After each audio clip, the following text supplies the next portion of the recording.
rubbish bin that makes you look twice.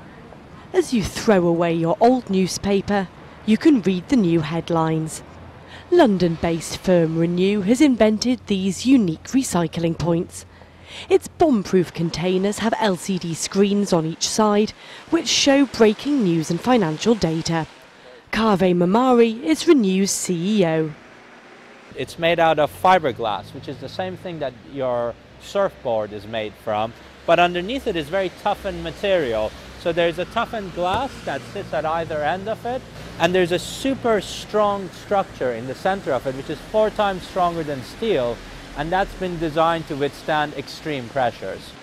Renew has a contract to put the pods in the UK capital's financial district, an area where traditional bins are sometimes considered bomb threats and where free newspapers are handed out, increasing the need for recycling. The Renew pods have started to appear on the streets of the City of London, and by the time the Olympic Games begin in July, there'll be 100 of them in place, featuring a mix of content generated by the journalists in the newsroom and automatically generated content such as stock market prices. Renew's editorial team selects stories from the day's top news.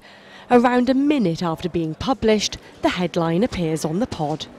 In the mornings between 6 to 7, we get out our corporate news, because we assume if you're on the street between 6 to 7, chances are that might be something that's important for you. Then we get out the general news. By 8 o'clock the markets open, so we start getting a flood of data coming in from the London Stock Exchange.